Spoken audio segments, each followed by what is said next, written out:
Broadcasting live from the Wellness Wonderland, you're listening to the Wellness Wonderland Radio. I'm Katie, and each week I chat with the most inspirational people on the planet on how to stay inspired in all areas of life. As you listen, feel free to tweet at me at Katie Dalebout or use the hashtag Wellness Wonderland. I'd love to hear your aha moments. So grab your headphones and listen on the go, or cuddle up with a notebook as we dive in deep with authentic conversations right here in Wonderland.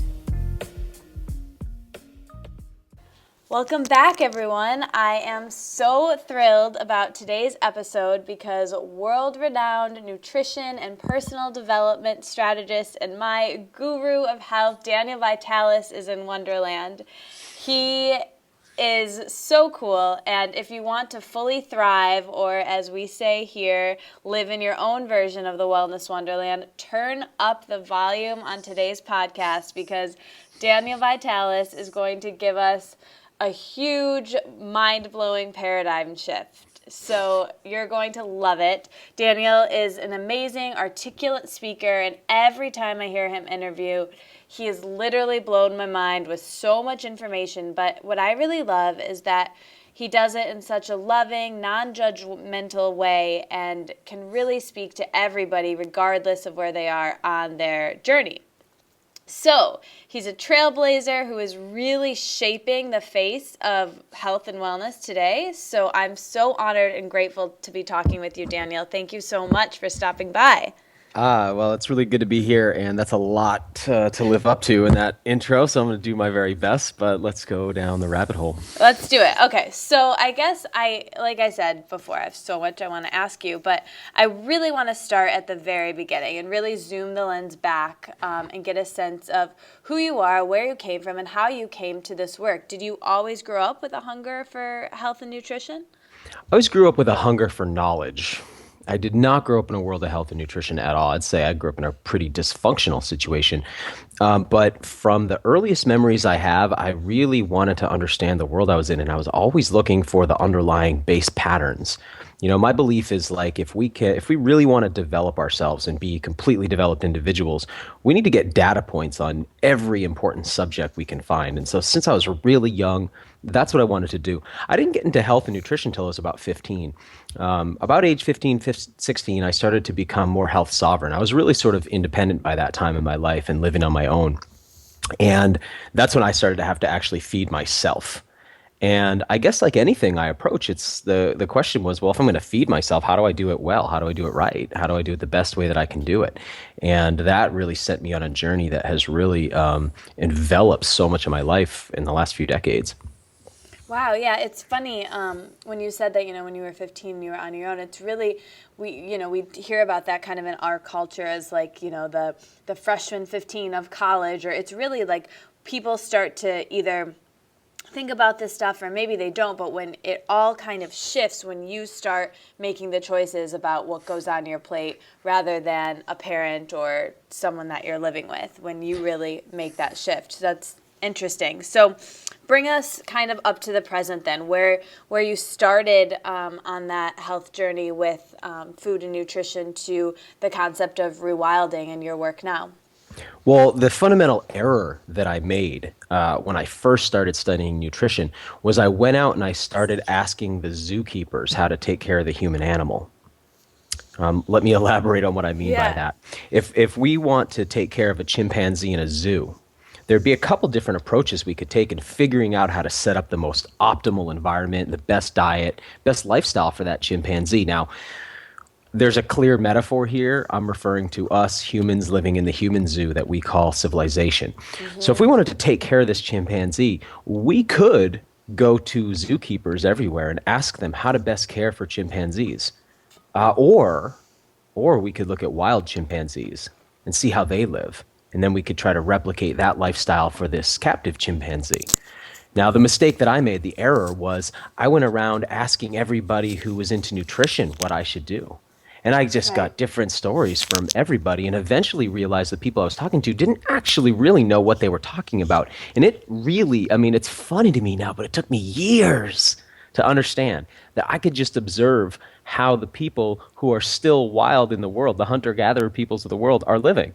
and how they've always lived. And I could look at the archaeology, and I could look at the paleo nutrition studies that were available, and we could actually see, right? We could look at the ethnobotanical reports from the early colonization. We can study these people, our ancestors, wild humans, the people who are to us what wolves are to dogs. We could look at them, figure out how they lived, and then we could extrapolate those principles and bring them into our modern lives.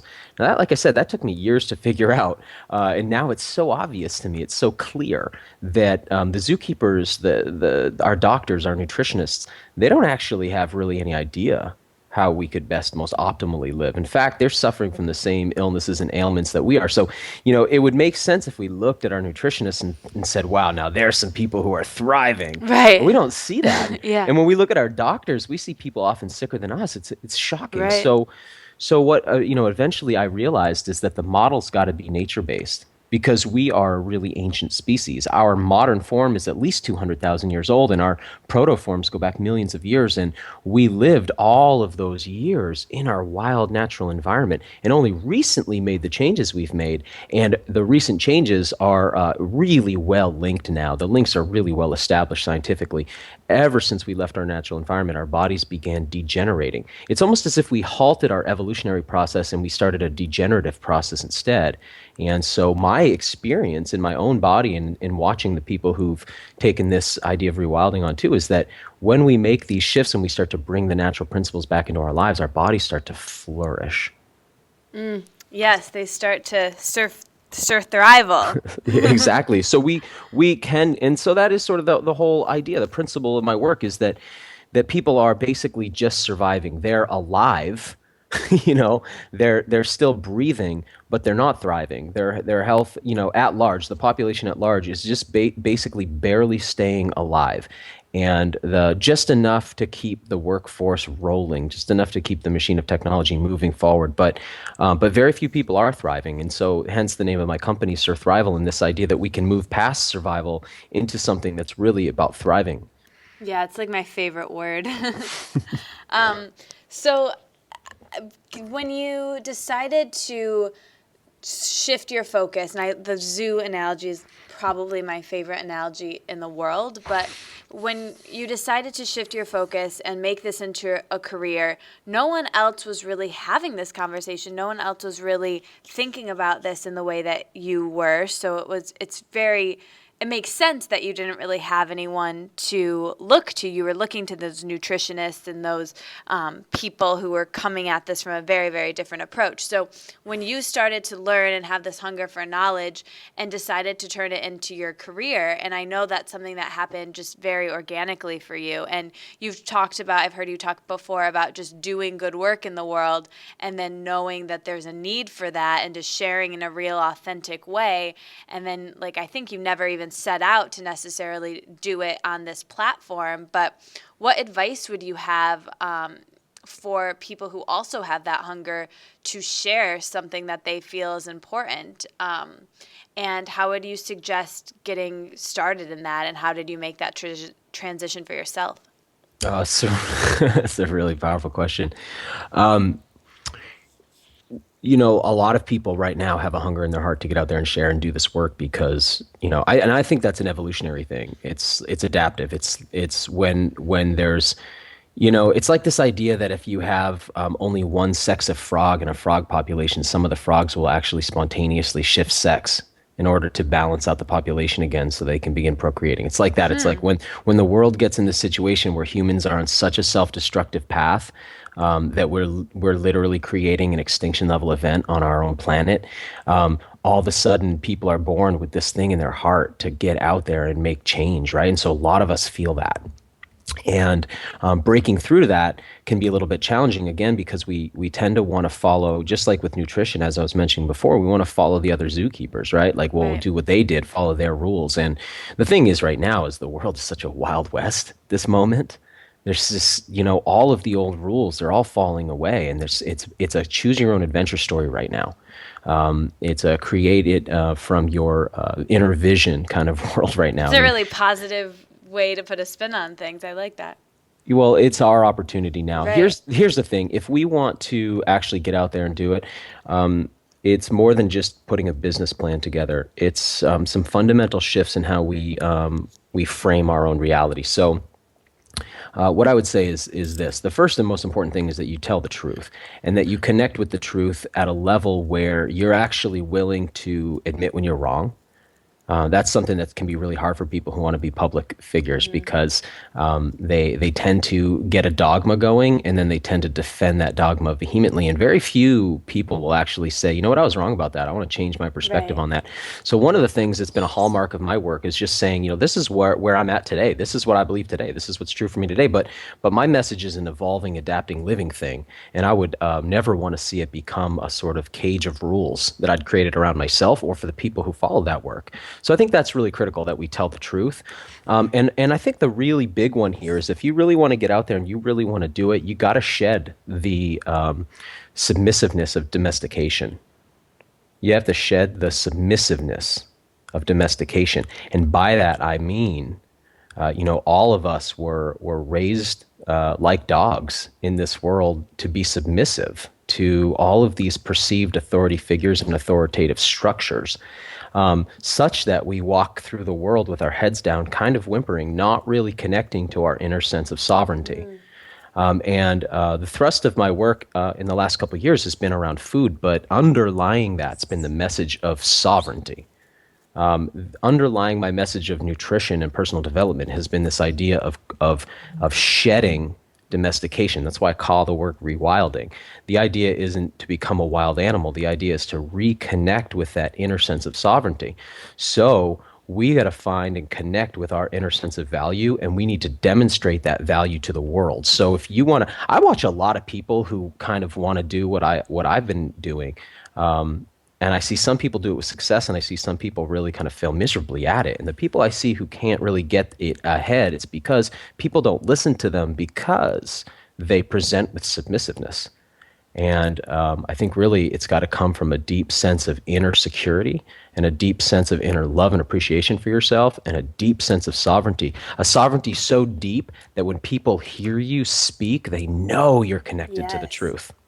Yeah. Wow. I mean, just even hearing you speak now, you're so magnetizing and you just have such a knack for it. Is that something that came with practice, or do you think you were born with that? Or? I was a really shy person most of No my life. way. Yeah, really shy, really introverted, chubby little kid, always hiding out, never really having any friends, and not knowing how to really get out and express myself. So I'll say this to all the underdogs in the world, we can actually develop charisma. We can actually develop that, and it will not be forced or fake. It will be natural. It's in there. It's just been suppressed, right? So think about the kind of things we do to a dog to demonstrate to a dog that it doesn't have power over its own choices.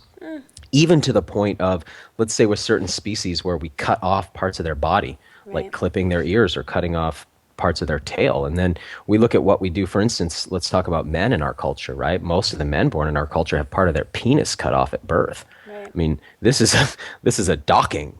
This is a way of demonstrating that you don't have free will, that you are submissive in your culture. Now, these kind of things that are done, or we do similar things to women. For instance, a woman is, by the time she's 4 years old, she's handed a bra and told she's going to wear it every moment of every waking moment, the rest of her life.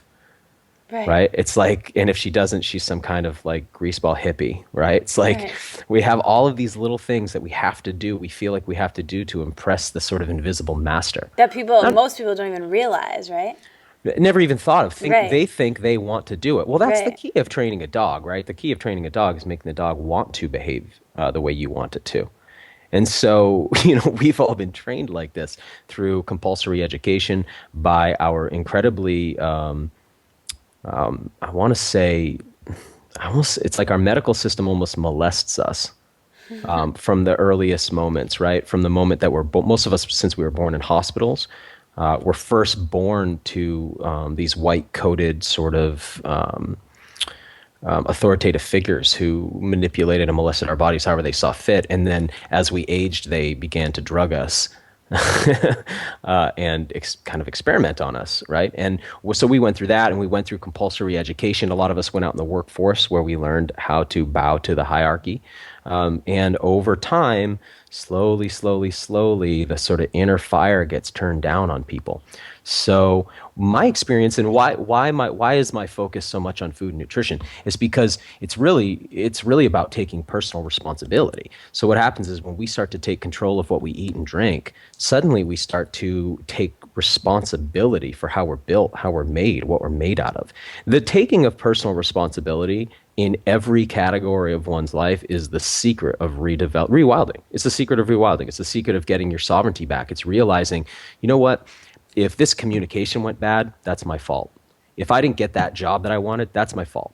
If I don't have the amount of money that I want to have, if I don't have the lifestyle that I want to have, if I haven't traveled where I want to go, that's me. Not anybody else. Nobody did that to me. It's not my mom. It's not my dad. It's not my friends. It's not, oh, if I had a better community. It's me. And I got to take responsibility for that. If I do that, something shifts inside. We become sovereign. Because think about it. If it's somebody else's fault, then you've given your power to them. So if you're looking at your life and you see these areas where you want more inner power, you got to take responsibility. And food's the big one because everybody sort of, it's like they walk up to the sort of processed food trough and just sort of slobber away. And when you start to give people the permission to take control of their own food and their own water and their own health, and they reclaim that from the medical system and the nutrition system and the agribusiness, suddenly they realize, whoa, I got way more power than I ever realized. That's what happened for me, at least. And I've seen that with thousands of people now, literally thousands of people become like awakened individuals by first taking control of their food. Because once you take control of your food, all these other areas of your life start to click into play.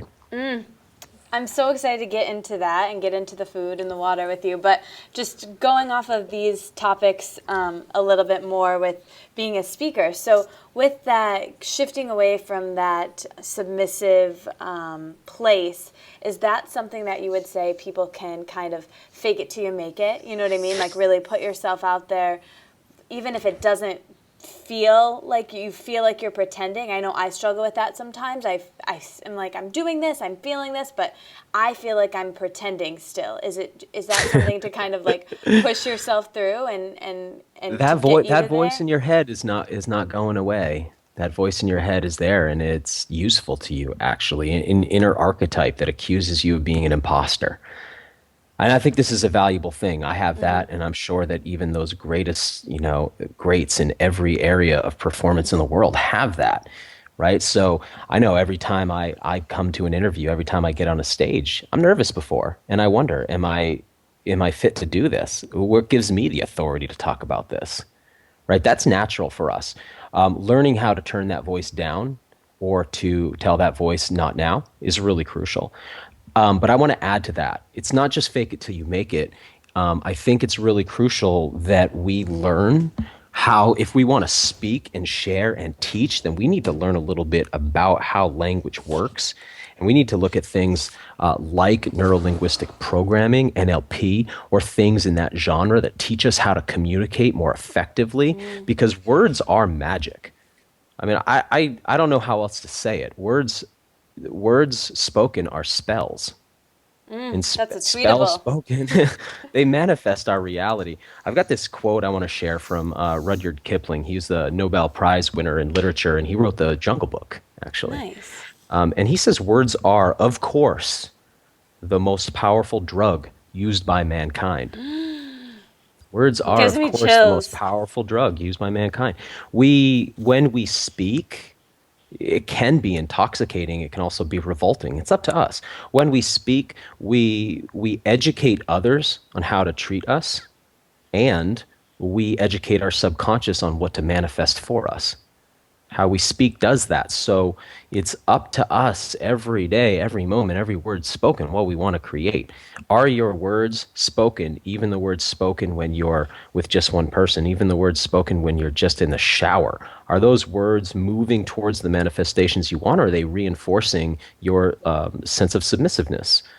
So I would really encourage people to learn how to wield language. I think, in fact, it could be the most important thing you ever do, even more important than food. More important, because I see a lot of people who change their diets, but they're so stuck in subconscious judgment that they are never really able to grow past that part. So it's all about, It's powerful what our minds can do, what our words can manifest. And remember, when you communicate, I think the other piece to say here is it's not just your words, right? That's 7% of perceived communication. So if you're listening to this right now and you're hearing my voice, you're hearing more from my voice than you are from the words that I speak. So if you tuned my words out, they're only 7% of what you're receiving. Wow. 7%, right? So in our overall face-to-face communications, when we're in front of somebody, it's 7% words, it's 55% body language, how we move. 55% of what you communicate, it's actually your body. And 38% is the intonation of your voice, your vocal tone. So those three things need to be congruent: the words, the tone, the body language. And that's crucial for speakers too. So that's why when you sit down and a speaker comes up and he starts to try to tell you how excited he is about Yeah. certain information, that it's not true. It's you get more from his voice than his words. It doesn't matter what he says. So aligning our power is about aligning our words, our body language, our tonation, and we become sort of a powerful conduit for manifestation that way. This is awesome. I've never heard you speak about this topic, so it's really, really cool. So speaking of this, I would love to know your pre-speech protocol. Like, what do you eat? What kind of things do you do just in your daily life to develop what is your craft? For you, this is your craft. This is your voice is really the vehicle for allowing you to share this message. So I would love to know some medicinal things that you do before getting on stage, any like pre-interview, pre-speech rituals, that kind of ways you talk to yourself, or I would love to just kind of go deep there and know what you do. Secrets. Wow, I've never talked about that before. I'm going to dig deep for this. One of the things about, I mean, and this is, I think, would be personal to anybody and how they approach it, but I know that I don't eat before I speak. And so if I'm going to have a talk, let's say it's at 8 p.m., I have to be on a stage, I probably won't eat after 1 in the afternoon max. I just got to go in with an empty stomach. It's really crucial to me. I got to hydrate like crazy. So I'll do like a lot of like lemonade type drinks because there's something about that sourness makes me feel really hydrated. And when you're speaking and when you're using your voice like that, you lose a lot of moisture, right? So every breath, every time you intone a word, you're losing moisture, right? If it was a cold room, you would see it all leaving, like you'd see that vapor coming out of your mouth. It's happening all the time, and a lot of times in a dry environment, especially. So I got to stay really hydrated, and I always make sure to bring drinks with me. So right now, as we're having this conversation, I have a mason jar full of spring water, splash of apple cider, a lemon squeezed into it, and some stevia. That's what I'm on right now. And grabbing sips of that as we speak because I got to stay lubricated, if you will. Yeah. Another weird thing, this is, I don't know if just personal to me, but when I know I'm gonna do an interview, for instance, I gotta unplug every device that could make any noise. I gotta like block everybody out, and I need to be alone for at least 15 or 20 minutes before I start. That's at least my preferred thing. So I don't like to be in a conversation, looking at anything, doing anything, reading anything just before I go in, unless it's notes. And I just want to say, it's not like it's always only easy. So like I said, I get that voice in my head that tells me I don't know what I'm doing. I don't deserve to do this. Who am I to do this? That saboteur voice, that one that wants to back out right at the last second, that's there, and often it convinces me that there's going to be astrophysicists in the audience who are going to call me out on a mistake I make in, some kind of science bit, or there's going to be a biologist there who's going to call me out and tell me I'm wrong, or I don't know, I have all these like little subconscious fears. And then what happens? So that all leads up, but here's the key. Here's I think the linchpin of this whole thing. As soon as I start, if I open the right place in my heart and I know that it's not me, but it's a channel, as soon as I start speaking, the truth just will pour through, and then I don't have to do any work. And if you're having to do a lot of work, then it's time to make more space inside yourself, because it shouldn't be work. It should actually be a message. It's like a current that you're connected to, and you open your mouth and the words come out. And often I listen to myself talk and think, wow, I didn't know that. Yeah. Yeah, it's so funny. I can relate to that completely. You know, I teach yoga and do a little bit of workshops and speaking, and I'll listen to myself if I record it, and I'll be like, where did that come from? It's just something else is speaking through me, you know, and that's when you get on that roll and you feel like you're in the flow of things. It just there's nothing like it. It's a high. And that's the thing that, we're here to do. So whether that, for me, that is doing what I'm doing right at this moment. But I know that's only some people.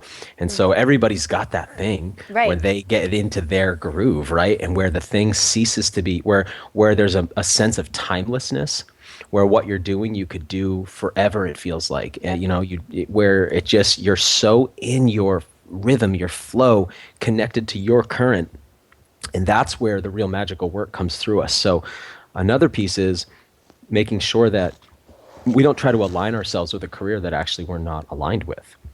Yes. So again, I watched, I remember when I first started speaking, like at any moment in history, there was a whole crop of us, right? A whole generation of us who started out doing this at the same time, a bunch of my colleagues. And I've watched some of them sort of slip out because it wasn't really their calling. And some have gone on and done really good work and because it was their calling. So, it's interesting to watch and see like when somebody's really authentically aligned with their soul's purpose and mission. Yeah. And I'll just say, you know, for a lot of people listening, it may not be speaking. Everybody's got their thing. And I think if you admire someone, this is something that really helped me. If you admire someone doing what you want to be doing, or and I'll use you as an example, Daniel, like I admire him so much. And what I learned was that any light that I see in him, it means that it's in me somewhere. And the things that you admire and whoever you admire means that they may be unawakened in you. So that was just a really great concept that I liked. I agree. And, sometimes it's easy if we really want something to feel almost jealous of somebody we see who's doing it. And that's a really great opportunity. I know when I see that happening for me, it's a really great opportunity for me to recognize, oh, that's just because I want to, that's where I want to be. Yep. Right. And to allow myself to feel really celebratory for that person's success. That's a really crucial piece of, I think, of my own personal success is being able to celebrate somebody else's success and knowing that I am right on the place in the path Yes. where I deserve to be right now. This is where Yeah. I deserve to be. And if I want to be doing something bigger, and believe me, there's lots of bigger things I want to be doing, lots. But in order to get there, I have to actually be ready for that. And that means I've got to keep doing my personal work. And so as I do my personal work, as each of the people listening does, as you do your personal work, the universe gives you that next piece that you're now ready for, Yeah, and it's really shifting that jealousy to looking at them as a positive example is really, really crucial. And then also seeing, you know, if you're even noticing it, it means you probably have it in you, and just using that as getting out of that lack mentality that, like, if they're doing it, there's not enough for me. There's enough to go around. The fact that they're doing it means that it can be done, and really just focusing on that. So I love that. Oh, that's a really great point as well, because often this a little scarcity can come up, like thinking, oh no, they're already doing it. I know I felt that a lot with my own work. As you mentioned, when I started sharing my message of rewilding, for whatever strange reason, it wasn't being talked about very much yet. And when you start talking about something, inevitably lots of other people start talking about it. And then there can be this sense of, oh no, I'm losing control of it. Ah. And it's always good to, it's the same if you start a business and it's innovative, people copy it. And it can take a little while sometimes to understand that this is a good thing. It's furthering your mission. It's actually furthering your mission. Yeah, like that was what you wanted, you know? So that's awesome. Okay, so we have talked about how you're sharing this message in such a beautiful way, but now everybody who maybe is new to you is probably like, what? She loves this guy. He's so great. What does he talk about? So I want to get into the concepts with you. So I think the best spot to start, and I think you'd probably agree, would be water. So can we start by discussing water for Surthrival? And I absolutely love your aquarium analogy, and I think that could be a really great spot to jump into the water conversation a little bit. Yeah, well, water's been a really, water's a pretty crucial piece for all of us, right? I mean, we live on this blue planet. It's why we're living at all. And We are basically essentially composed of water, or at least we're like a sack of water. So I use this analogy that we're like an aquarium, because an aquarium is an ecosystem. And I like to think in those terms because we too are ecosystems, right? So all this wonderful research has emerged on our microbiota and what's been revealed is that human beings are far more other organisms than they are human beings. So this is gives us more perspective. Oh, we're not just human cells. We're 10 times more bacteria, fungi, and viruses than we are human cells. So only a tenth of us is actually human genetic material. The rest of us is all these other critters, and we're all living together symbiotically. So we are like an aquarium, right? Instead of a glass container, we have a skin container, so a lipid-based container. But just like an aquarium or any other ecosystem, we need the same things. We need the same inputs. So if you think about what you need to run an aquarium, you need a light, a full spectrum light. You need a bubbler. You need to add food, and you need to add water. That's what keeps an aquarium going so the fishies inside can keep on living. I like to break those things into the four elements. This is what our ancestors told us about. They told us about earth, they told us about water, they told us about air, and they told us about fire. In fact, your ancient brain already has little files called that. It's already set up. It's in your cognition already. So if you think about the fish tank, we need to add earth. That's the fish flakes, the food that we add in. We need to add water. That's the element of water. We need to add fresh air. That's what that bubbler does on the tank. And we need to add fire. That's the light. We use the light on a fish tank instead of the actual natural sunlight. Well, human beings, we need the same stuff. We need all four elements. We need food, water, we need to breathe air, and we need sunlight. That's what sustains us. However, one of the ones we've really not put a lot of energy to looking at in the world of nutrition is water. People have focused a lot on food. And I'll often use this analogy to illustrate how kind of silly this approach is, because if you think about the fish tank, think about your aquarium, and the aquarium, again, that's you. What's more important in the aquarium, the quality of the water or the quality of the fish food? In other words, if we use, say, tap water, from a city that's got toilet paper residue and birth control residue and pharmaceutical antibiotic residue, and it's chlorinated and it's fluoridated and we let it get dirty. And then we put really, really good fish food in. How healthy will the fish be? And so that's like us. If we feed ourselves only the best food, but the water we're drinking, let's say every day our water's coming out of plastic bottles that are leaching petrochemicals that are endocrine disruptors into that water, because that water is a solvent. And then we drink that, and that water becomes our blood, and that water becomes our lymph, and that water becomes the fluid in our eyes, and that water becomes the fluid in the meninges of our central nervous system, becoming our cerebral spinal fluid. When we're made out of this dirty BPA-laden water, how effective is really, really good food at that point? So, or how much more effective would our approach be if we drank really, really good water? So I've had a tremendous focus on water and really trying to dial in what's the best water, because I think at first when we approach this, it's like, well, what's the best filter? Or should I drink bottled water? Or should I drink the tap water? Like, what's the best approach? And what I uncovered really surprised me, but it's this sort of amazing fact. Nature has a lot of clean water still, which it stores in underground aquifers. And this water bubbles to the surface at areas that we call springs. These are places where underground water naturally brings itself to the surface. When it comes to the surface, that water, which has been underground for thousands of years most often, that water is, get this, the cleanest substance you'll ever encounter. The cleanest substance you'll ever encounter. It's important to know that human beings have detonated over 2,000 nuclear weapons on the planet's surface and in the skies. So we've contaminated the entire globe with radioactive nucleotides. We have released petrochemicals into the environment that are found now everywhere, including the body fat of Arctic animals. I mean, this stuff is everywhere, these PCBs. We find this stuff everywhere. The surface of the earth is basically covered in a fine layer of human pollutants. But the water that's deep, deep underneath the surface in these aquifers, when it comes up at the springs, is still pristine because it was essentially bottled under the earth before human pollution began. This means that we can approach one of these springs and gather that water together and we can drink it and we can build 70% of our body out of the cleanest substances left that we have access to. In other words, you could be 70% pure by drinking water from a spring.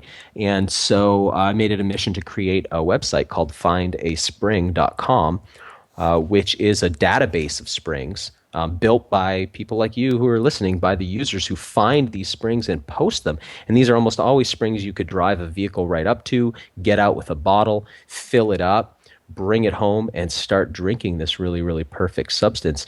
And quite an easy thing to do, and quite a huge community of people are doing that now. And so that's been my approach to water. A little strange, a little bit different than what most people are thinking about, but actually pretty realistic for most everybody I've ever met.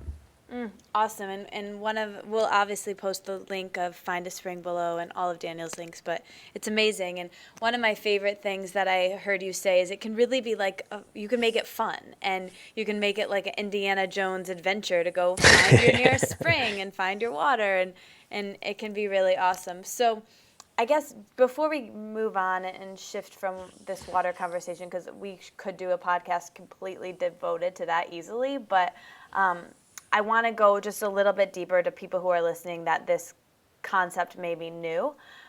So educate us. What is the difference between like that spring water sold in the store at like Whole Foods? It says spring water on it. Is that from a local spring, and how can it say spring water on that? And there's so many other water alternatives like alkaline water. Could you talk a little bit about what's out there and how to discern when you're getting your water? Well, I think the first thing we need to make a distinction about is the subtle difference between water and H2O. So when I was growing up, I was taught that water was H2O. Right. Water, however, though, as we usually mean it, water as it occurs on planet Earth is never pure H2O. It's H2O, which is a solvent with many solutes dissolved into it. So if we find naturally occurring water, we'll find it containing, let's say, magnesium ions and calcium ions and sodium ions and potassium ions and fluoride ions, and I could go on all day. There's all of these minerals that have been dissolved in. Additionally, if this is naturally occurring water, it may have fulvic acid and humic acids from the breakdown of the forest around it, or things like that. There's all kinds of substances dissolved into the water. Now, additionally, there'll be living organisms in that water as well, ideally probiotic organisms, particularly microalgae, but also other bacteria. Human beings have been drinking water like that for our entire history, which means our bodies are extremely adapted to that. Now, it wasn't until the last couple centuries that human beings really started to play with distillation. That started in the alchemical sciences, and people learned how to distill water. Now, when you distill water, essentially you boil it, and the vapor leaves, and you collect that, and that's pure H2O, and all the minerals are left behind because they don't volatilize. So you end up distilling away pure H2O. This is a pharmaceutical grade water or a laboratory grade water. This is the equivalent, distilled water. H2O is to naturally occurring water what no-dose pills are to coffee beans, right? It's what cocaine is to coca leaves. It's a purified drug-like substance that's been refined or processed out of the natural thing. When we make that water, we create an aggressive solvent which damages our body. So H2O actually does damage to our blood vessels, and it leaches minerals from our body, which we then urinate out. So we have a net mineral loss that happens. Additionally, all the organisms have been taken out, which were naturally occurring. And we now know that those organisms that are naturally occurring in water actually are really important to our endocrine function. They help us produce neurotransmitters like serotonin. And its exposure to those organisms are part of our natural neurochemistry, or help to engender our natural neurochemistry. So those kind of waters, those pharmaceutical grade waters, were never really considered to be fit for human consumption. They were lab waters, and they would be used in industry as time went on. but they were never considered like a something you'd drink until people really started to want to filter water, and then distilled water became this one approach. Later, a mechanical distillation method was developed. We call that reverse osmosis. It does a similar thing. It yields a similar water. However, it was done in a different way. It's done through a mechanical means rather than through a thermal means. And so we end up with this RO water, which is what a lot of the waters are that we get in, let's say, a Dasani type water, like a Coca-Cola or Nestle grade water in a bottle. That's actually tap water that's been put through reverse osmosis. Now, reverse osmosis water doesn't taste good. Neither does distilled water. Both have a non-hydrating, non-wet feel in the mouth. It's hard to describe that, but it's not satisfying organoleptically. The taste profile and the mouth feel is weird. So what they'll do then is try to add minerals back in. However, they can't really recreate natural water. There's things that are lost, like those organisms, and like what we're just learning about the underlying structure of water. A less power, and a lot of people are using RO filters at home or buying reverse osmosis filtered water. The next thing from that would be, like you said, a bottled water that says spring water on it. Now, here's the thing about those. When you get a bottled water that says spring water on it, know that the industry has lobbied for changes in the definition of a spring. So they're able to call their wells springs in almost every, with so few exceptions. Bottled water that says spring water is actually a well water. What they're doing is they're drilling out what's called a borehole, and then they're pumping water out of these aquifers. That water then goes through submicron filtration, ultraviolet light radiation, sometimes through ozonation, then it's bottled. So what you end up with is a sterilized, pasteurized, filtered version of the spring water. So again, it's yielded sterile, it's changed. Naturally occurring water, if we gather water from spring and we leave it in sunlight for very long, it will actually turn green because the algae that are microalgae that are present in there will begin to photosynthesize, and they'll actually start to basically blossom and come to life because that's a living water. Bottled water has to be sterilized because otherwise it will turn green on the shelves, and in order to prevent that, they sterilize or pasteurize it essentially. So what's happening is people are drinking a dead water. Whereas natural humans for our entire history have drank a kind of living water that contained a natural profile of minerals and a natural sort of fingerprint of microbiota. And with all that removed, that sterile water, my belief is, does not hydrate us as well, can do damage internally to us, does not function as a good conduit for consciousness. I know I don't have a medical study I can show to explain that deeply, but that's my experience, is that there's an almost spiritual quality to naturally occurring living waters when we gather them from an ecosystem. And the other thing is that once these waters are bottled, in addition to their sterilization, is they immediately start to eat away at the plastic that they're in. And that's brought into the water, and then that's brought into our bloodstream when we drink it. And we know now that those chemicals are strong endocrine disruptors, and they're causing not just problems in our own bodies, but they cause problems in our children as well when they're born, particularly with sexual function and dysfunction. So we need to be really cautious about consuming plastics. And because plastic photodegrades, water that's in a plastic bottle that's exposed to light breaks down even faster. So I just don't see a lot of really great alternatives. I know one other thing I'll mention is that people use Brita or Pure filters, these carbon block filters, which can improve the taste of water, tap water, but they don't actually remove very much of anything. So the fluoride still comes through, much of the chlorine still comes through. If that water supply is contaminated with antibiotics, birth control, or other pharmaceuticals, those come through. And, I think people need to know about their tap water is that this stuff is being treated with usually at least 4 chemicals, being treated with chlorine, an antibiotic, being treated with fluoride, a neurotoxin that destroys willpower and creates submissiveness in people, treated with sodium hydroxide as an alkali, and phosphoric acid as an acid. And additionally, some cities, you'll see contaminants that come from people's urine and feces because the toilet water gets recycled back into the drinking supply. So we'll see things like birth control, we'll see things like pharmaceuticals showing up in people's water supply. So ultimately, it's your fish tank, and you got to decide what kind of water you want to put in it. Okay, so we went really deep there, which I'm so glad.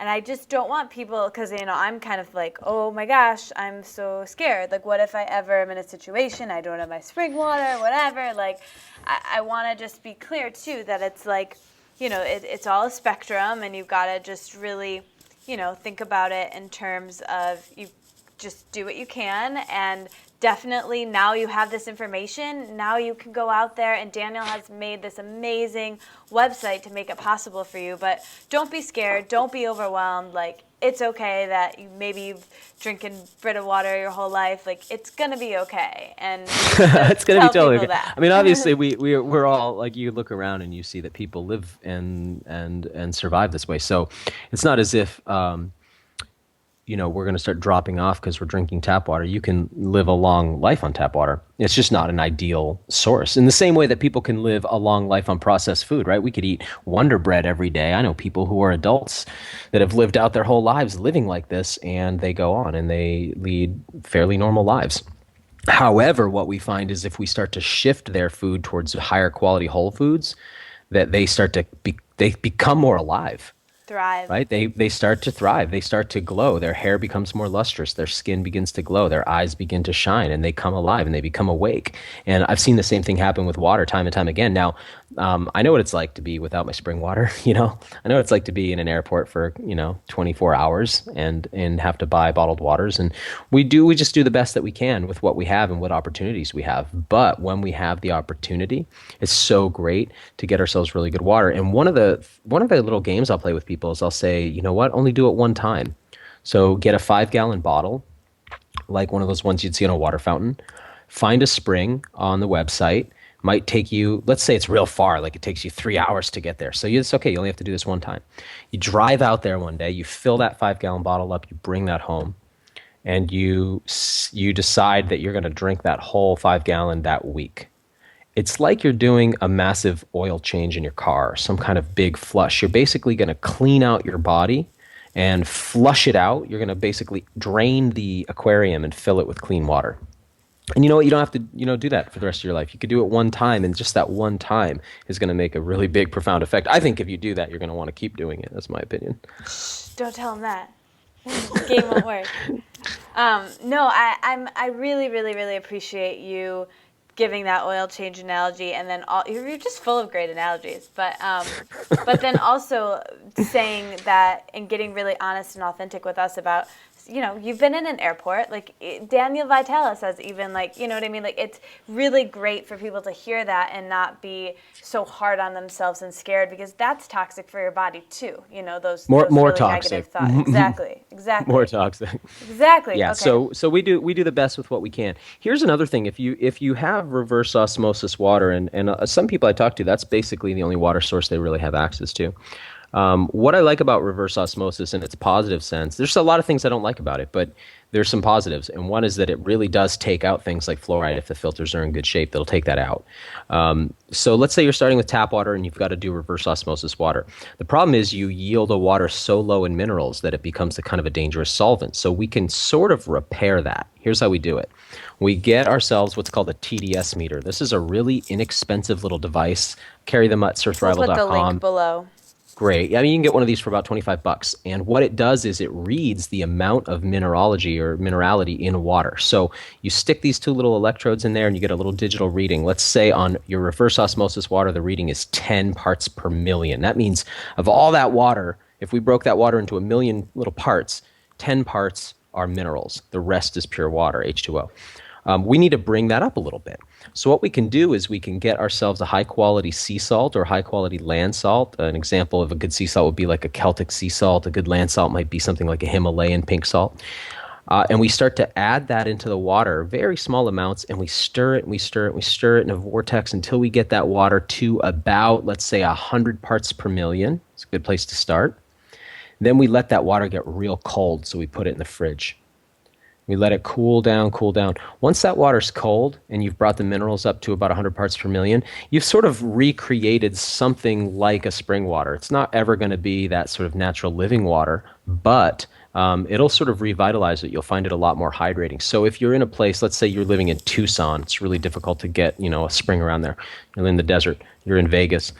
This would be a great way to treat the water that you're drinking, and you'll find it'll make you feel a lot more hydrated and feel a lot better.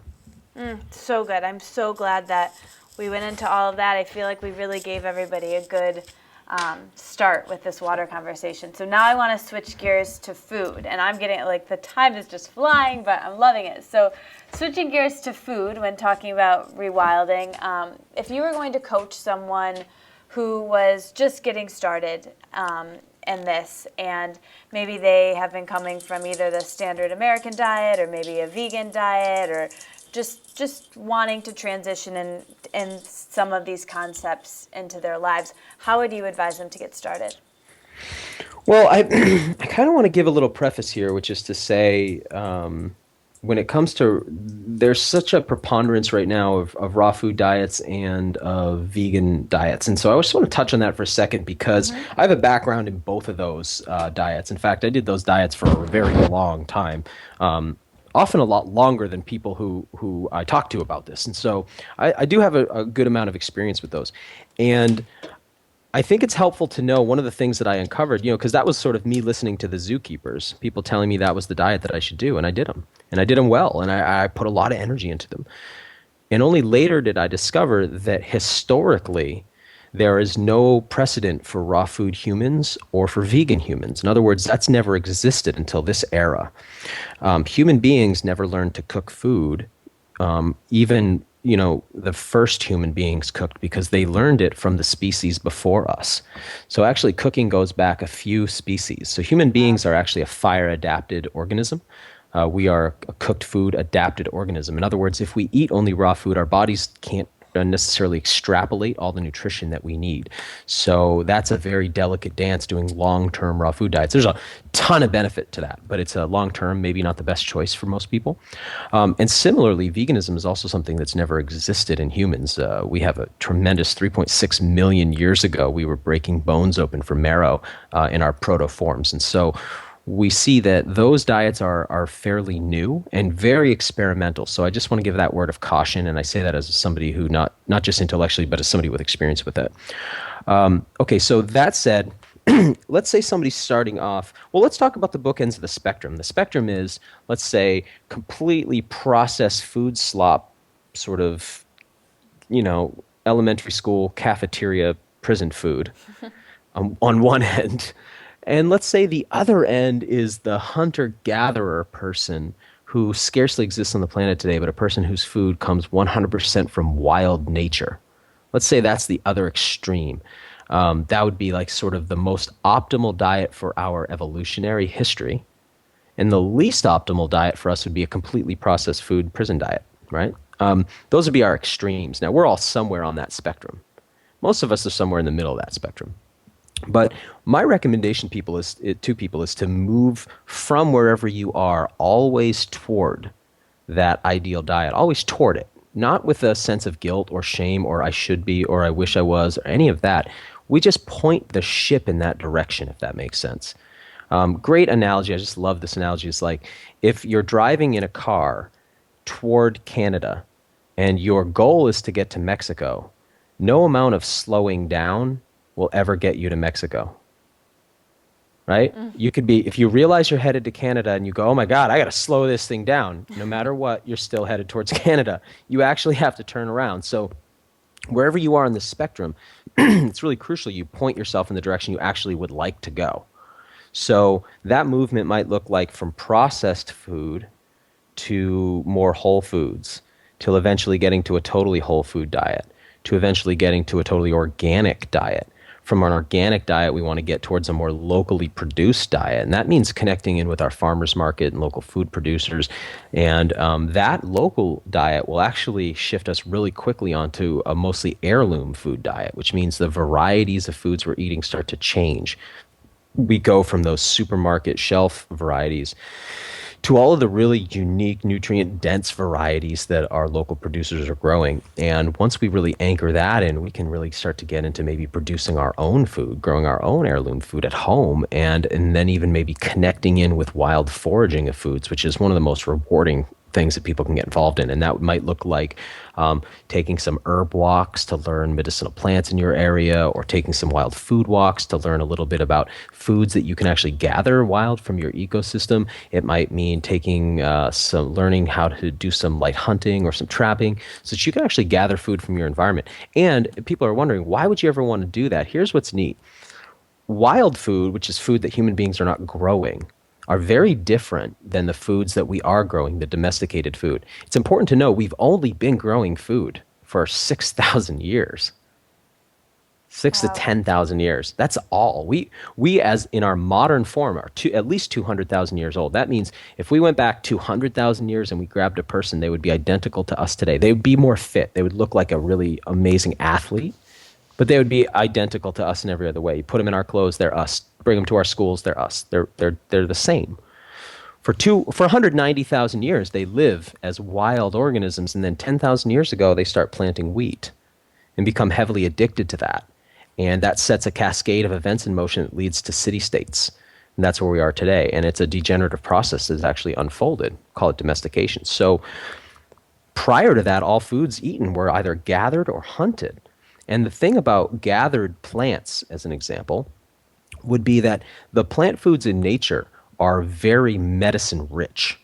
Now, they produce medicines that are bioactive for us, but often those medicines that are in the plants are actually protective to the plant. It's like the immune system of the plant. Sometimes, and very often, wild plants have flavors that are very pungent or bitter to us. And those bitter, pungent flavors do a couple of things. They keep that plant from being overeaten by other creatures, and they function as medicines in the bodies of those creatures that do eat them. Now, what you notice about wild plants is they don't require human intervention in order to keep them alive. So dandelions, if you have dandelions in your yard, they just grow in your yard. You don't have to take care of them. You don't have to preen them or water them or fluff them up. They just grow. In fact, they'll grow and spread and take over any area that they can. Whereas the plants we grow in our gardens cannot grow without us. In fact, if we stop preening them and fluffing them and protecting them and fencing them and spraying stuff around them, they actually get destroyed. Because nature weeds them out. They're not natural organisms. They're not fit to live in the natural environment. And we've bred away most of those strong flavors. By breeding those strong flavors away, we've taken away the plant's immunity, and that's why the plant can't survive on its own. This is why lettuces don't leave your garden and take over your lawn. They simply can't. But additionally, by breeding those things out, we've bred out all of the medicine of our food.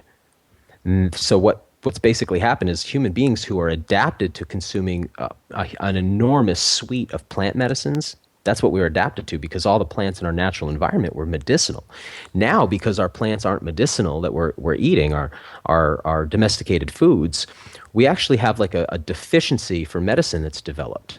And this has made us really dependent on the medical industry, who basically refines plant drugs into pharmaceutical drugs, or synthesizes plant drugs into pharmaceutical drugs and sells them to us to fill the void where our medicines lack. The problem is those medicines that they're selling us have really tremendous side effects we don't see in the plant.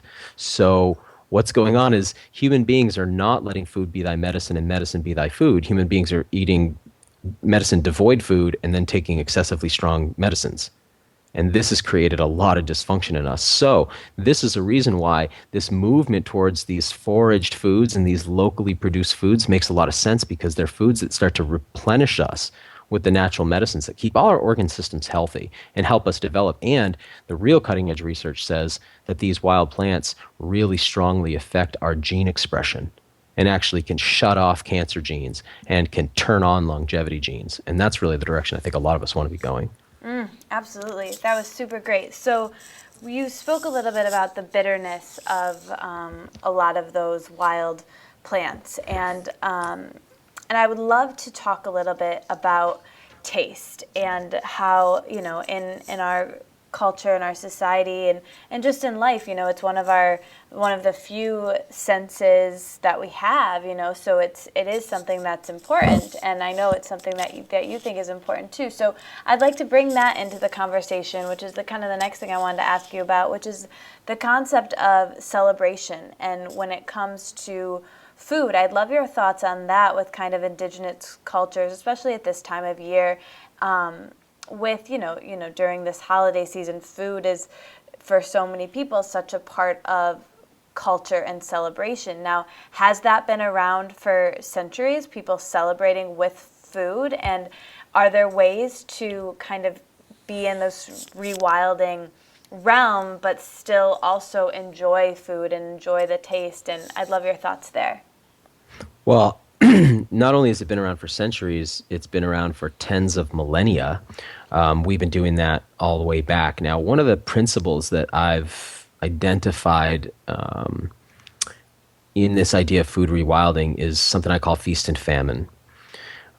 Human beings have a unique trait that we don't see in the other primates who are our relatives. And this is this thing we call division of labor. Traditionally, men and women do different roles when it comes to food procurement. Men typically, in most cultures, ancient cultures, will be those who hunt and also gather honey. These more dangerous tasks usually fall to the men.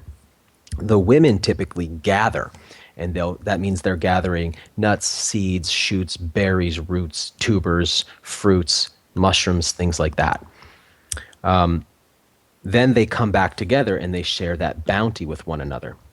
Now, one of the things that will happen is that men will be far more inconsistent with calorie procurement than women. So women will always be able to find shoots, nuts, berries, seeds, fruits, tubers, things like that, and they'll always bring those back. Men may go hunting and not find anything and come back with really nothing. And other times they might get something great and come back with a lot of food. So it creates this cycle, a sine wave, rhythmic pulse of times of food abundance and times of less food abundance. This is natural for us. When we look at our own culture, what we see is just always abundance. It's like the peak of the wave never drops into the trough. We never stop having too much food. And additionally, our food is pretty nutrient poor, typically, unless we're eating really high quality foods and kind of moving along that spectrum I talked about. Most of America is eating really nutrient poor food, which means they have to eat a lot in order to get enough of the nutrients they need. So they have to overfeed themselves, and they're so sensory addicted to food that they tend to eat for almost the sake of like engorgement, if you will, rather than taste. So I want to get to that piece in a second. Yeah, they're really trying to fill sort of a void in themselves, right? Or numb themselves, I guess, with food. Yep. Okay, so that said, I think that it's natural to go through cycles of feasting and famine. I recreate that in my own life all the time, and that looks like most of the day I'm eating very light. I'm snacking. I call it foraging. I'm just sort of foraging off of the snacks that keep me going, and I try to avoid lots of large meals. That said, there are other times, that's like the self-created famine, if you will. It's not Can I ask you about that, Daniel, just out of curiosity? Please. So what do you, and I was going to get to that anyways, but I figure I'll just interject it right now. So that daytime foraging for you, what does that look like, that middle of the day? We'll get to your morning drinks and your evening meal, but like what is that foraging for you? The current thing for me right now, and this is changing all the time. I'm constantly playing with things and experimenting. So this is a snapshot in time for me right at this moment as we're having this conversation. Cool. But I've been really into pemmican, and pemmican is a traditional native food, traditional indigenous food of North America, and it's basically an animal's tallow or body fat that's been sort of rendered down, mixed with dehydrated meat or jerky from that animal, and then mixed with berries to give a little sweetness and tartness and vitamin C to that. So that mixture called pemmican, it's about 55 or 60% fat, and the rest is jerky and berries. That's a very traditional food human beings are quite adapted to, and very, very satisfying. Keeps me going. It's very low in sugar, very high in saturated fat, and so that's something I'm really invested in right now. So that's sort of what I've been snacking on. So for human beings, though, gathering together, human beings would basically traditionally sort of do their work throughout the day, kind of, lightly eating here, there, and then sort of that foraging thing. But then we gather together for communal meals. And holidays or holy days are, of course, traditional throughout every culture. I mean, celebratory days where people come together to feast. And that's what we're coming up on now with sort of, for me, solstice. I know for a lot of people, Christmas, New Year's, these are times when we gather together. And it's pretty classic for people to gain weight during these times, right? People always talk about that. Or they overeat, they overindulge. And there's so many things to try. So this is the time of year. So I'm going to give a strategy here for people, and it comes back to this thing you said about taste. So wherever you are, whatever you're doing this holiday season, there's going to be a lot of food in front of you. One of the things about our sense of taste is it tends to diminish as people age. What you'll see very often are elderly folks, or sort of, I think, what used to be called elders, but often now I call olders, because a lot of times our elders aren't fully matured humans. They're sort of grown-up kids like a lot of us. But let's imagine we had elders. Typically, they have lost a lot of the sensation of taste, and so they require very salty or very sweet food in order to sort of have the sensory experience they're looking for from food. However, I think there's a way to beat that. And the way to do it is to really go into your sense of taste. Think for a moment about people who do wine tastings, right?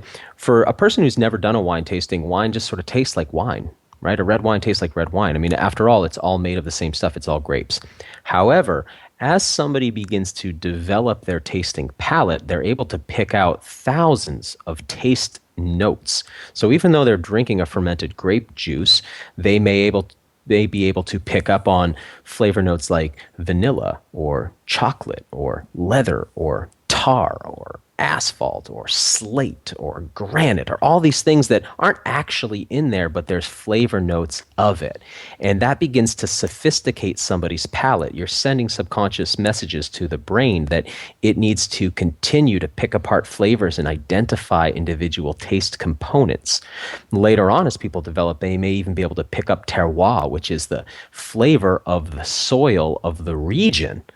That's amazing, right? So we can begin to do that when we eat feasts with people. And rather than eating to fill ourselves, we can eat for flavor recognition. So that means this holiday season, you could sort of put only a small amount of each thing you want to try on your plate. And you can take time with each bite to actually tease apart the flavors. This is going to slow down your eating process a lot.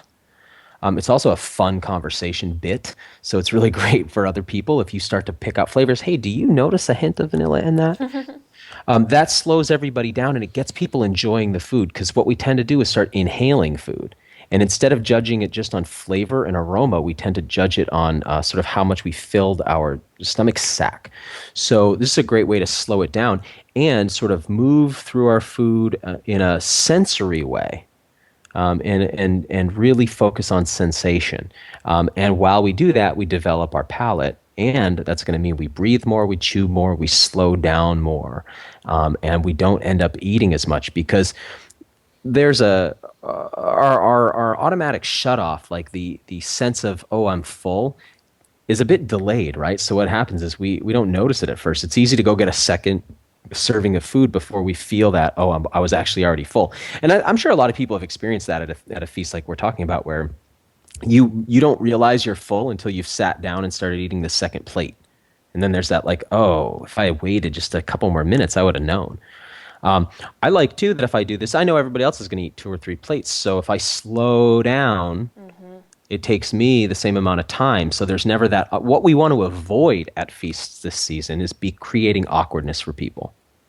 We want to avoid creating awkwardness for people. People want to enjoy their food. They don't want to hear about whether it's bad for them or not. They don't want to hear about, that's not the time. You'll have no success then. If you really want to educate people you love around you about food, which I'm sure you do, you've got to choose the right moment for that. And when people are eating is usually always the wrong moment. So those are times where we want to be in total love, acceptance, and embrace. We want to focus on the love and the connection and the relationship, not on trying to judge or have power over anybody else. So this is a great time to just slow down, let people do what they're doing, and you just do what you're doing, not judging them, thinking, oh, look how much they're eating, look how little I'm eating. It's not that. It's just slow down so you can feel good at the end. So you don't have to do the pants unbutton, fall asleep, take a nap. I used to always fall asleep after Thanksgiving. I remember that. I'd always pass out.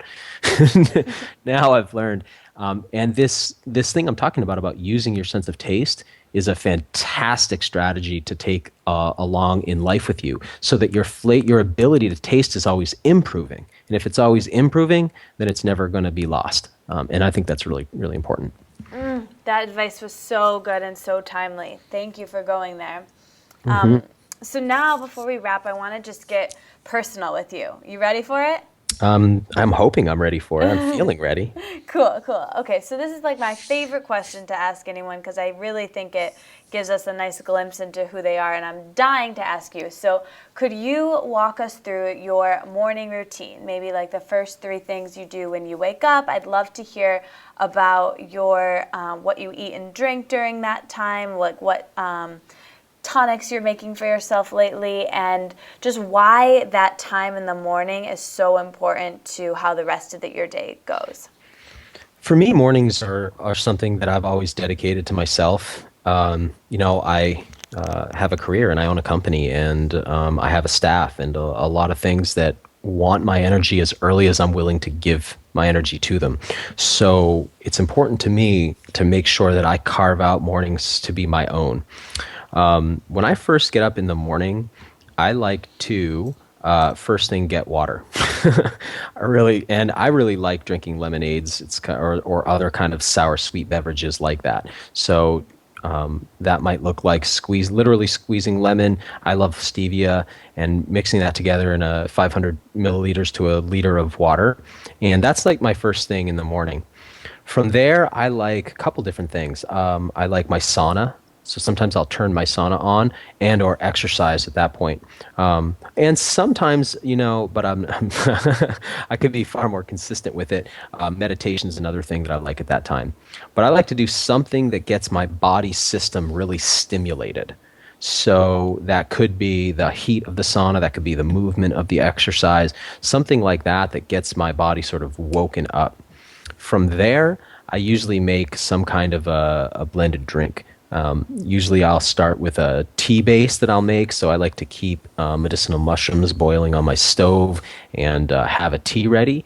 I'll put that in my blender, often with some kind of a stimulant. I'm really a big lover of plant drugs, I got to say.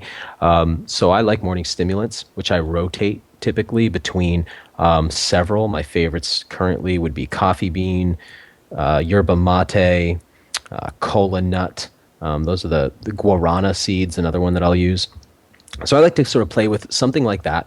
And I'll blend in my chia seeds. I'll blend in colostrum. I'll blend in pine pollen. Let's see what else. I'll blend in mesquite, different things that I think really, taste good, add nutritional profiles to my life that I really want to have, add fibers to my life that I want to have. I'll blend those up, and that drink will keep me going through most of the day. So I don't really get into eating until later in the afternoon on most days. And so I give myself, plenty of time. And also I'll add one more piece, my grooming. I'm a huge believer in grooming. I mean, if you look at wild animals and how much time they spend actually preening and grooming themselves, this isn't just about looking good or even just about feeling good. It's body maintenance. It's critical. It's crucial. It's crucial. So I'll put a lot of time into making sure that my body is sort of spick and span, ready for action. And from there, that's when I'm really ready to jump into sort of the more work aspect of my life. I love that. Well, I think this might be a good time to discuss your products a little bit, which I definitely wanted to do. And you mentioned a lot of them in that morning tonic, which sounds delicious. So I'd like to kind of use myself as an example. I'm a young girl. I'm early 20s, and that I'm using myself because a lot of the people listening to this look like me, and that's kind of who my target audience is. Although anybody who's listening, I think, will benefit from this. But what would be some of the key products from Surthrival that you would recommend to someone like me and to get started with, if you had to pick a few? Okay, looking at it, I would say one of the first things I'd recommend is colostrum to people. It's the first food of all mammals. Colostrum from cows is a very powerful food, been researched extensively and shown time and time again to be a complete gut regenerator. And I think that's really important because our generation and the generation before me, your generation, we have grown up in an environment that is such that we are sort of suffering from a lot of digestive ailment. Most young people today actually come into the world with allergy issues, and with gut issues. So something that can restore the gut tract is really important. In addition to that, it's a real beautifying food. It's a very complete food, nourishes us on every level, and really restores our immune system. So I'm big on that one because, again, human beings right now, a lot of immune problems. So that's one. Another one I want to add is we carry a product that's made from the growing tips of elk antler at a certain time of year. And this is an incredibly stimulating substance, very rich in collagen. So it contains 6 types of collagen, which I'm sure the people listening know. That's the stuff that keeps your skin plump and healthy and beautiful, keeps your body really juicy and supple. But in addition, it contains a lot of hormonal substances. And when we consume this, it's very stimulating to the libido, and it's very stimulating to the body's anabolic functions, our growth functions. I want to recommend that actually to young people because it's very safe, very stimulating, and gives us sort of a sense of something that modulates us a little bit. Because I think the younger generation right now is very used to substances that alter how they feel, right? We've grown up in a very drug-rich culture. And everybody's very focused on looking good and feeling good and being youthful and having a high libido and feeling juicy and supple. So a supplement that can do that is really amazing, especially if it's one that's good for our health. So both colostrum and antler, I think, are really safe for everybody. And they not only do they do all the things that I talk about, but they restore and regenerate our bodies. So the reason we carry them at Surthrival is because we really believe in this idea of rewilding yourself. And so most of our bodies are sort of the end product of this long degenerative process that's happened in human domestication. So in addition to sort of reclaiming our mental and emotional sovereignty, we need to reclaim our physical sovereignty. And one of the ways we do that is by restoring our bodies. And there are certain foods out there, like the ones I just mentioned, which actually stimulate and help us restore our body from the inside out. So things that contain growth factors, like colostrum and like antler. Yeah. So I'll have all of these links below, and I'll write this below, but I just want to say quickly here that these products are so amazing. And Daniel, I just want to thank you too, that you can be so sure that if there's water in a product, it's the best quality spring water. It's the best sorts ingredients. And then the best part is coming from people who just seem really down to earth and great, and the company just seems awesome. So I want to say that to people. And then the next question that I have for you would be, so during the day, you gave us that awesome example of what you're eating now to kind of keep you fueled. But what are some more like on-the-go type snack things for just that, keeping it light throughout the day, that foraging period or whatever? What would be some kind of snack, more like things that you would recommend to people?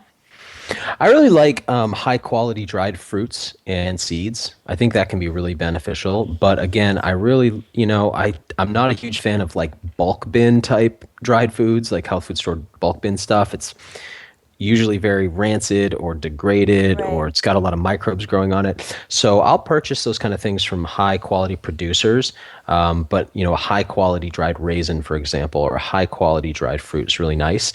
And then I also like high quality dried seeds from things as simple as maybe almonds to things as more like sort of exotic, like cacao bean.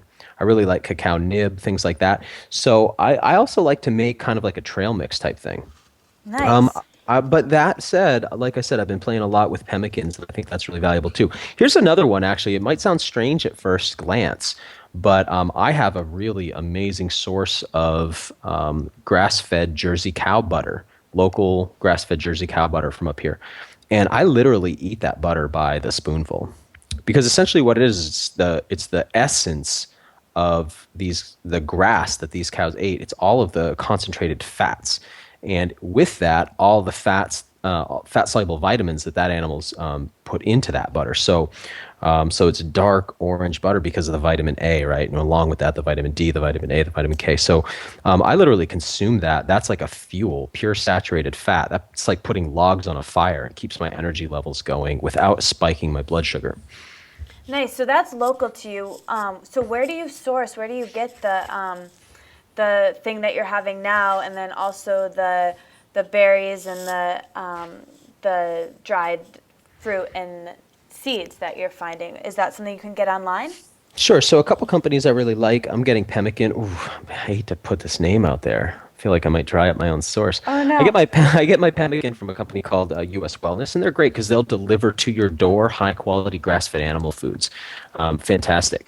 I like companies like Viva Pura and Ultimate Superfoods for a lot of my bulk ingredients. They're fantastic companies. They produce really, really nice stuff. And when it comes to butter, actually, Surthrival is going to very soon be carrying glass bottles of ghee, which is a shelf-stable ancient butter preparation. And we're going to have that very soon so that people will have a high-quality animal fat source like that they can consume, like I said, by the spoonful, or they can blend it into drinks or put it onto food, because I want to carry that because for me, that's just been such a crucial food in my own journey. Amazing. Can't wait for that. It's cool. So I just want to thank you one more time and then wrap up with some quick fire questions really quick. You ready for them? Let's do it. Okay. So just say like the first thing that comes to your mind. So what's your favorite color? Tough one. Blue. Favorite word? Apotheosis. What does that mean?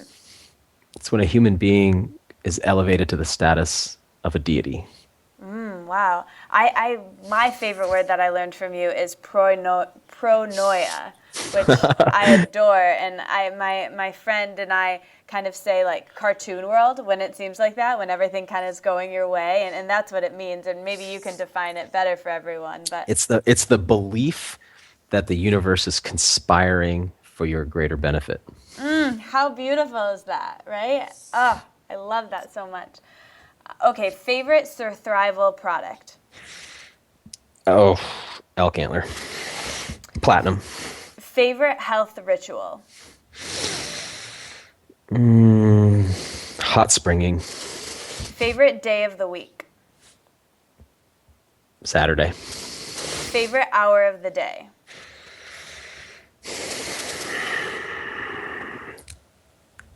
2 a.m. If you were stranded on an island or something where you could only take 5 things with you, what would they be?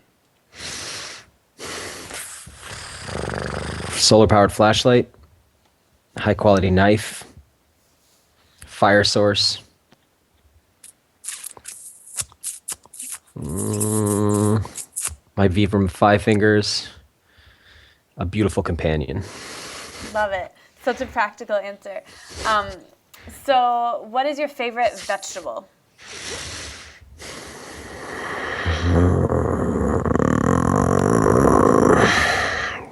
I'm stymied. Oh, asparagus. Favorite fruit? Schisandra berry. Favorite way to relax? Can't say too dirty. What are some tips for having a great night's sleep? Unplug your Wi-Fi, turn your cell phone off, turn all the lights off. Nice. Favorite meal you've eaten recently?